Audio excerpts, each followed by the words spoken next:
Whispering Street.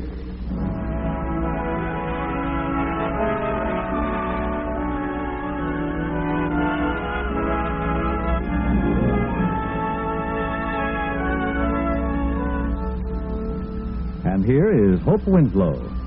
Hello. All roads lead to Rome, and many a whispering street leads to a neighborhood restaurant. That's where families eat on the maid's night out. That's where bachelors go and career girls. Many people told Ellen Latimer that she had the easiest job in the world, sitting behind a counter, making change for and conversation with the customers of the Bluebird tea shop. But it wasn't such an easy job. It's hard to handle money hour after hour when you need money desperately. To count it with accuracy so that the slips and the amounts received balance. Often Ellen went home from the restaurant bone-weary and soul-weary. But she always brought her mother something good to eat and a heartwarming smile. Pie day, dear? Oh, no, Mother. Easy as pie. And speaking of pie, here's a slice of strawberry chiffon pie. It's heavenly. Oh, I see the darling. The Bluebird certainly has a good pastry cook. Yeah, we just hired her. She's the best yet. You're the best yet. You're so quick with figures, and you have a way with people, too. Everybody likes you. That's why you were able to get such a fine job. And that's why you're able to keep it. What is it, dear? Oh, it's here, my son. Oh, but it's only for a moment. It's just a stitch. Comes and goes. Oh, you'll have your operation very soon, Mother, and then there won't be any more pain. The savings are piling up like mad. Are they really? Well, not that I need the operation so badly, you understand. I can afford to wait. Well, I can't afford to see you suffer one moment longer than necessary. How much more do you need? Less than $100. I wish I were a waitress and got tips. I wish it were Christmas. Last year, the management gave me $25. That would be a big help right now. Yes, it would be. Well, let's not think about money. Pie is the main issue of the moment. I'll get you a fork, Mother. Thank you, Ellen. Oh, Ellen, you're such a good girl.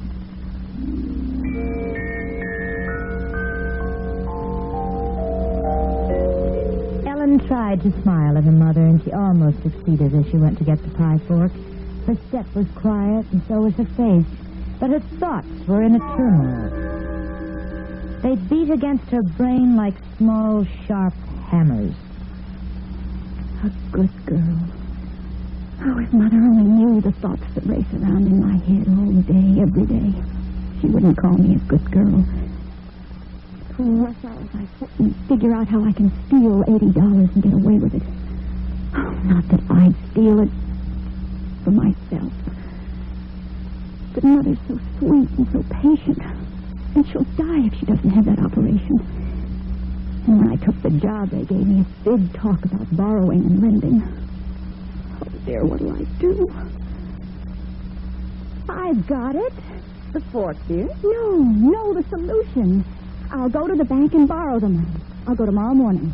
But then you'll be in debt, dear. Oh, it won't take me long to pay off such a small debt. There's a man who comes into the tea room, Mother. He's an awfully nice man, and we always have a little chat. His name's Roger Hamlin, and he's one of the executives in that bank on the corner of Clinton and Essex Street. Well, I'll take time off when they're cleaning up after the breakfast trade. But we've never borrowed before, dear. There's always a first time, Mother. I don't get that money. You aren't talking as distinctly as usual this evening, Ellen. I didn't hear that at all. I was saying there's always a first time, Mother, for everything.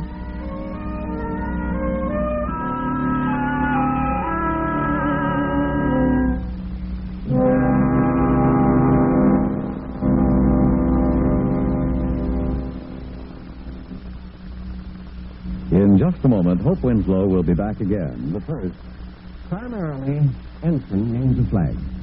The word is easily traced to its beginning. The Latin signum, sign. The Anglo-Saxon S-A-G-N-E, sign, means flag. And the Norman insignia also means flag. In the 16th century, the British Navy borrowed the term from the British Army, where the word ensign meant not only a flag, but a rank. Ensign bearer, the officer whose duty it was to carry and defend the flag. As a rank, ensign bearer was in use both in the French Army and Navy. Usage shortened the term to ensign. In 1862, the American Navy adopted the rank to denote a promoted midshipman. In this complex world, where word meanings are constantly changing, it's easy to be misunderstood. That's why it's a good idea to know your words.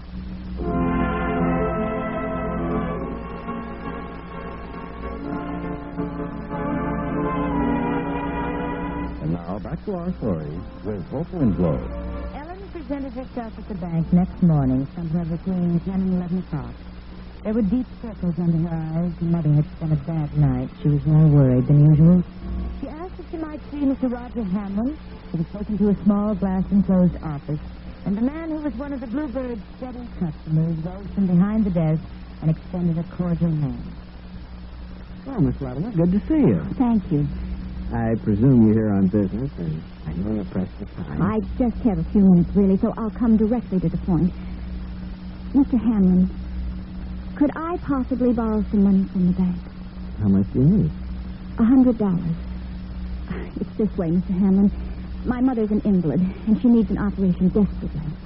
The doctor is willing to wait forever for his money, but there are certain things that must be paid. The anesthetic and blood transfusions and a bed in the ward. I've been saving religiously for over a year, Mr. Hamlin. I have a little over $200. When I have $300, it'll be enough. Well, there shouldn't be any problem. If you'll fill out these papers giving certain facts about yourself. Your salary, the name of your employer. The name of my employer? Oh, no. No, I couldn't do that. Why not? Oh, no, because it's against the policy of the tea shop for its employees to borrow money. But I'm sure they'd understand in a case like Oh, that. no, I couldn't take the risk. Well, thanks for seeing me, Mr. Hamlin. I wish I could do something.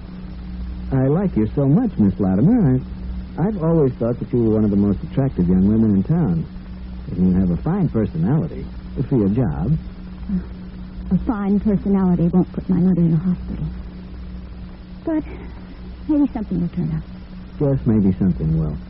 I'm glad you're taking an optimistic attitude, Miss Latimer.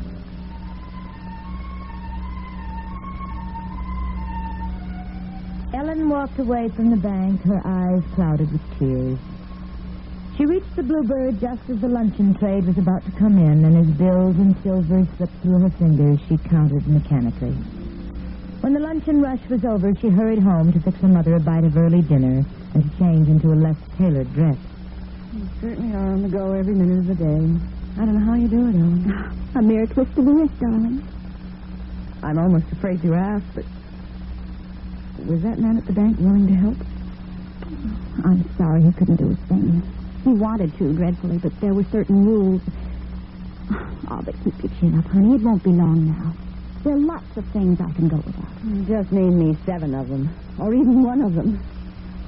Oh, Ellen, I'm such a burden to you. Maybe it'd be better if I were dead. At least we have enough insurance to cover my funeral. Don't you ever say a thing like that again, Mother. I couldn't live without you. You mean everything to me. I know you're being completely honest, Ellen.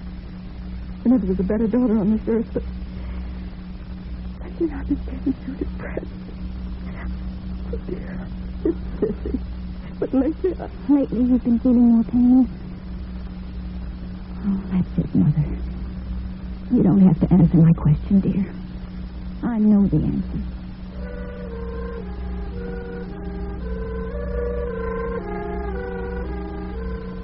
Yes, people said you have such an easy job, Miss Latimer. Such an easy job. Money, money, money sliding across the counter. There were more $10 bills and $20 bills than Ellen had ever seen that night. Her conversation as customers paid and left was interspersed with hopeless prayers. And when a slim man in a black suit and a clerical collar waited for his change... Did you enjoy your dinner, Padre? Very much, Miss Latimer, but there was something missing. Oh? Oh, I'm sorry. I'll speak to the manager. No, it doesn't concern the food. Your smile's missing, and it's one of the children's big assets. Thank you. Is something wrong? My mother's ill, sir, and I'm worried to death. I keep praying for a miracle, but The day of miracles isn't past, Miss Latimer. Always remember that. And I'll join my prayers with yours.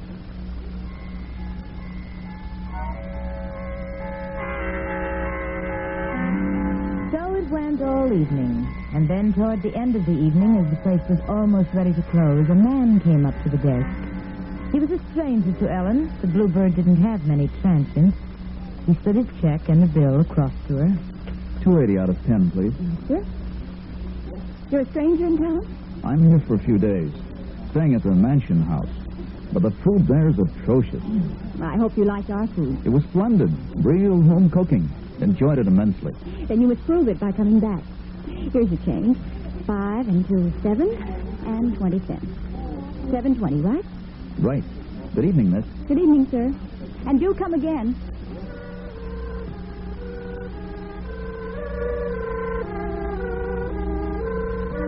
He walked away, tall, well-dressed, just a ship passing the night. He reached the door as Ellen smoothed out the $10 and started to put it in the compartment of the cash register, which was reserved for tens. Her eyes widened, her mouth opened as the door closed on the man's broad back. The bill wasn't a $10 bill. It was a $100 bill. She sat staring at it. Because the restaurant was very nearly empty, nobody interrupted the mad thoughts that were now racing through her brain. $100. He said 2.80 out of 10. It isn't my fault. He said 2.80 out of 10. $100 and Mother could go to the hospital tomorrow. Oh, if $100 means so little to him that he'd think it was 10. He may never miss it.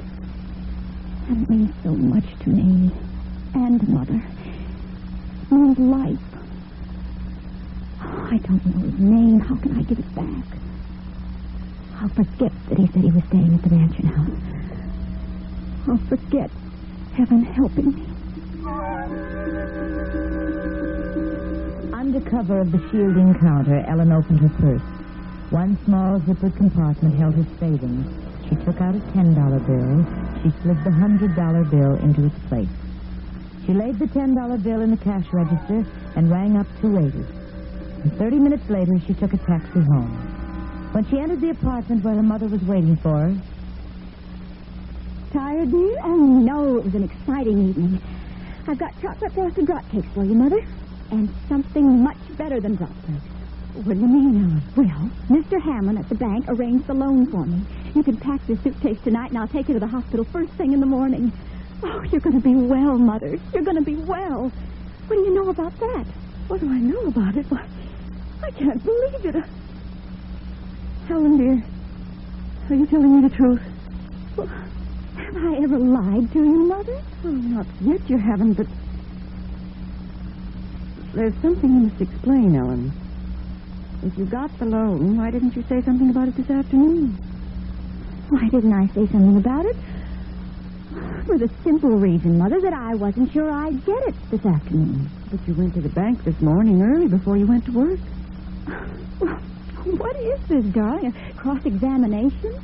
Something of the sort. Ellen, why didn't you tell me earlier? Well, Mr. Hamlin came to the tea room for dinner. He said he found a loophole, that the bank would give me a loan after all. And he brought the money with him. Well, then why didn't you call me? Well, the place was jammed. I was busy every minute. I couldn't take time out from the cashier's cage. Please stop asking questions, Mother. I've had a very trying day, and I'm nervous. Well, that's the truth anyway. You are nervous for a fact. Ellen, you're my daughter, and I can read you like a book. You aren't telling the truth, dear. I am telling the truth, and I'll prove it. Just wait until I open the back compartment in my purse. Oh, darn zippers anyway. They always stick. There now, Mother. What's this? Is it a $100 bill or isn't it? It's a $100 bill, all right. But you didn't get it from the bank.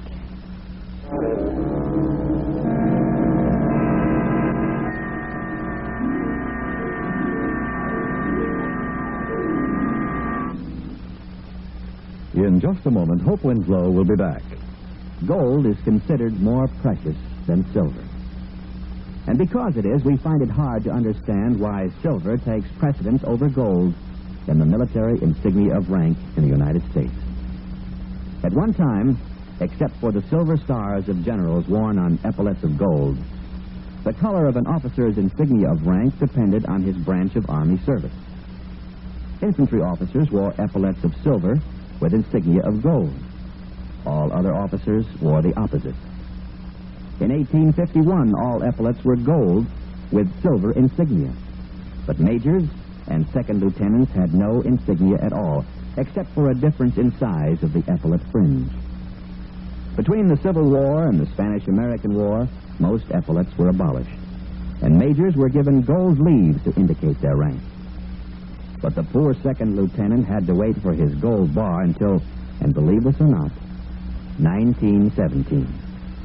Regardless of the date of establishment, all military insignia have been a source of pride for members of the armed forces of the United States of America.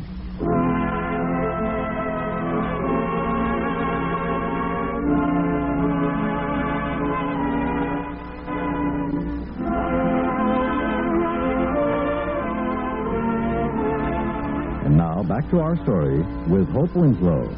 Ellen's guilty eyes were fixed on her mother's face. She wasn't very good at deception. Yes, her mother could read her like a book. No doubt of that. She tried to think of something plausible. And finally...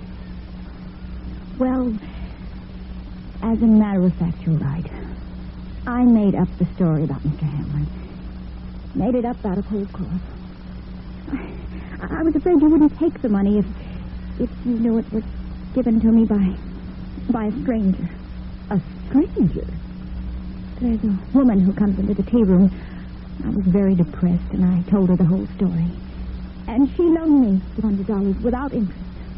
Ellen, I don't believe you. Where did you really get the money?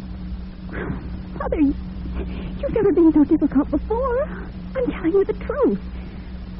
Now, eat your drop cakes, and would you like some tea or a glass of milk to go with them? I don't want any drop cakes, and I don't want any tea, and I don't want a glass of milk. You've never told a lie in your life, Ellen. That's why I'm so sure.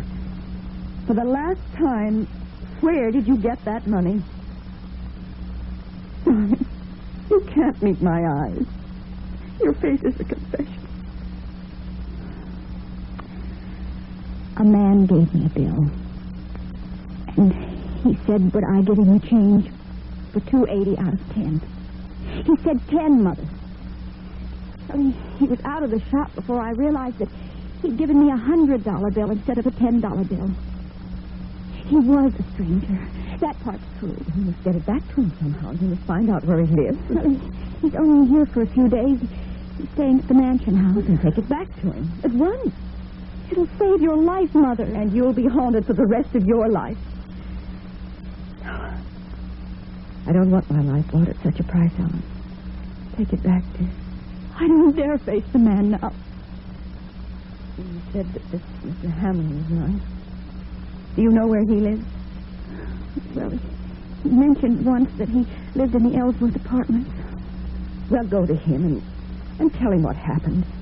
Maybe he'll take you to the mansion house and explain things to the man. All right, Mother. I'll go.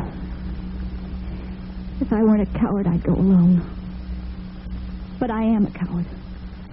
Only a coward would have done what I did. But I love you so much.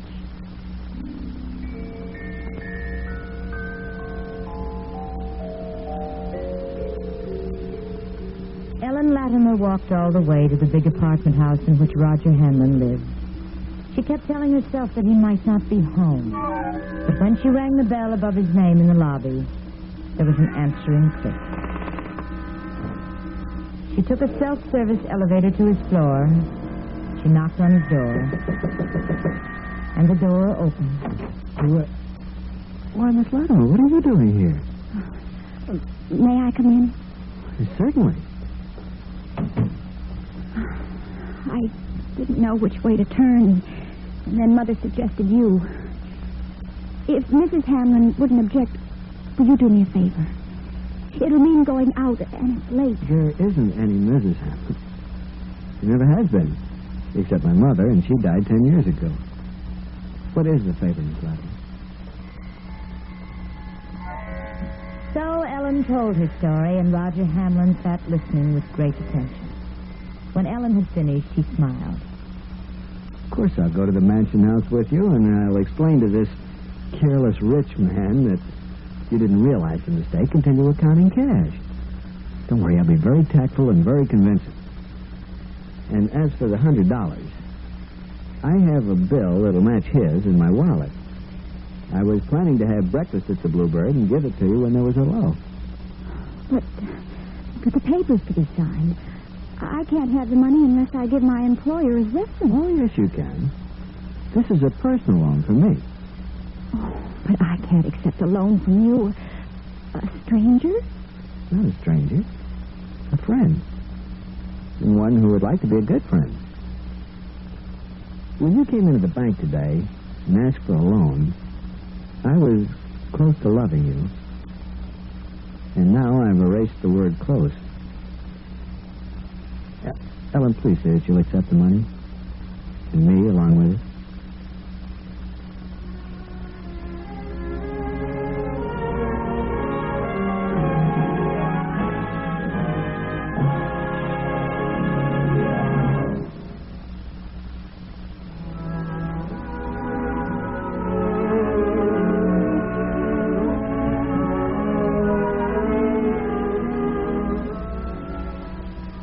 From heaven, $100 bills from Cupid. Well, that's the way things happen sometimes. So you must never be afraid to pray for your miracle. It may be waiting across the street or just around the corner. When Ellen was making change for a slim man who wore black and a collar that was turned backwards, whom she addressed as Padre, he told her that he missed her smile and asked what was wrong, and told her after she'd explained her problem that the day of miracles wasn't past. And now here is Hope Winslow to tell you more about the Padre. Yes, well, you'll meet the Padre again when he says the right word to a young man who's been hearing all the wrong ones. So until then, this is Hope Winslow saying goodbye from the Whispering Street. Whispering Street has come to you through the worldwide facilities of the United States Armed Forces Radio and Television Service.